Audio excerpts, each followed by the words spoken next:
Year after year, trust is falling. The latest stat I saw was 37% of people trust advertising less than they did before.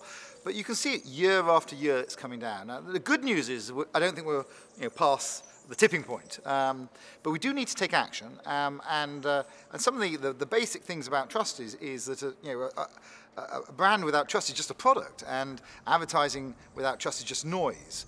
And we need to make sure that people have trust in what we're doing. And the first most important thing is actually just producing good advertising. And the quality of advertising, by anyone's judgment, the industry included, but most importantly the consumers, has come down. And getting better quality advertising actually builds trust. But then on top of that, it's sort of addressing some of the many things from bombardment through to fake accounts, to fake news, to understanding the impact of privacy on data and personalization. There are many simple steps we can take and must take as an industry to get trust growing again. Unilever set out these 3 commitments. The first one was about responsible platforms, and say we'd prioritise the platforms that took a responsibility about how they impacted society. The second one was about responsible content, and I've just come from talking about the Unstereotype Alliance as an example of how we can take gender stereotypes out of advertising. And the third one was about responsible infrastructure. We've been doing some work across the platforms, with the platforms over this last year, about optimizing advertising, cross-media measurement across the platforms. And made some really good progress, but so much so that we've actually now asked the WFA to lead this initiative going forward, because we want to make it an industry initiative. Well, I think the role of agencies is critical in building brands going forward. The world's changing very, very fast. There's no way that any brand owner could build all the capabilities they needed in-house. Having said that, they also need to be fit for purpose, and I think one of the big challenges has been is the speed of which the agencies, particularly the big holding companies, have changed their business model to address some of the challenges and opportunities in this new world. And I think understanding then what are the needs going forward. So one of the responses from the agencies, quite understandably, particularly the holding companies, is they've bought lots of companies, and they've bought lots of companies to build the skills and capabilities they need. But they still sit as separate companies. And if I went back to the 80s, I wouldn't go to a TV agency, a poster agency, and a radio agency. No, I'd go to one agency, and they would tell me, this is my marketing campaign. But right now, we have to go to all these different agencies, and it's the marketer who needs to integrate.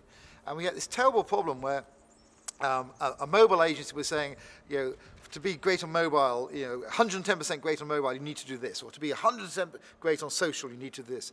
But I want us to be 110% great on my brand, even if it's 95% mobile and 80% on social. And that integration is something which I believe the agencies need to do. They need to integrate their offer. They need to make it much less complex than it is right now. And ultimately, in the same way we serve consumers, they need to serve the advertisers. And if an advertiser like myself saying, you need to integrate your offer and ensure that we can not fragment our brands with lots of different campaigns going in different directions from different agencies, but actually build on our media spend by having the very similar brand identity across all the platforms, then if someone's saying that to you, then I think you should deliver that. So we need to produce more content as a brand advertiser. But we can't afford to spend more money on building content, because if we spend less on media and more on content, by definition, less people are going to see our brands. So I want the media budget to carry on growing, year in, year out, year in, year out, grow our media budget. But within our content budget, we need to work out, innovate new ways of building content. So one way we've had to do it in response, because the agencies haven't given us what we need, is we've built an internal capability with U Studios for some of the simple digital stuff, the banner ads, etc. But having said that, my request out to the agencies was, I need you to help me in this. But I can see from an agency's perspective, hold on, he wants more for less. Surely if we give him that, that will break our business model. The answer is, if they don't give us that, they won't have a business model.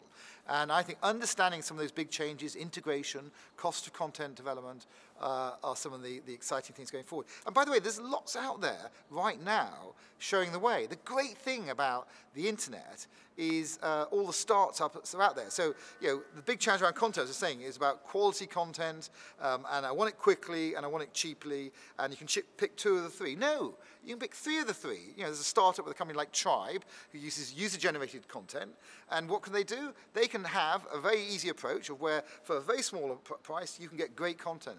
And that's what we've got to be more nimble, more agile, and find new solutions.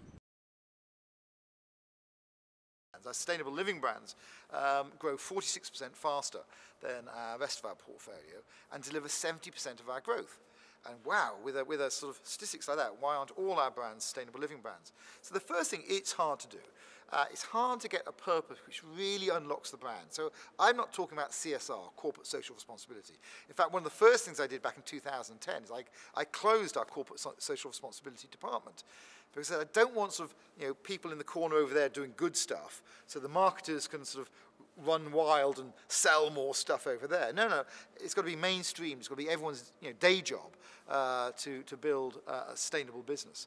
And in doing that, we then try to find ways, how does you find in the brand a way of unlocking it. So we've just recently, only just recently, unlocked Tresemme, one of our big hair care brands, and it's taken us years to find the thing that unlocks it, and we have. That's fantastic, and we'll start moving on to that. But to me, because it's difficult. The second thing is that there genuinely was an order effect, that I didn't want us coming out and talking about the challenges in waste, when we were still sending tons of waste from our factories to landfill. Factories produce huge amounts of waste.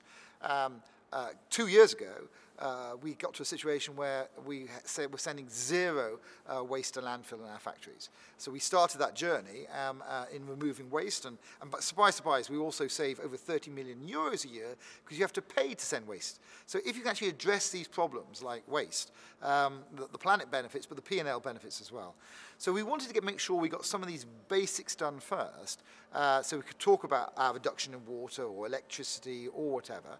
And also take a whole value chain approach. So we don't say that we're responsible just for our factories, our operations, our distribution. We say we're responsible for the extended supply chain. So a water that goes into a tomato with drip feed is our water footprint.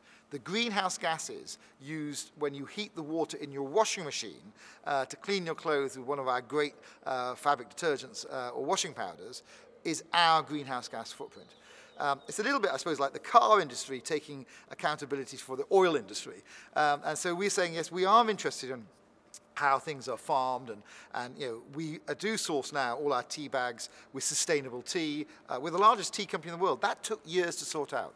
So we wanted to make sure we've made meaningful progress first, before we then started talking about it. And indeed we have, and now we are talking about it a lot more, and we have done over recent years. But maybe we could put a little bit more of the foundations in place faster. In the end, I'm an impatient person. So the answer to any of these questions is we could have done it faster.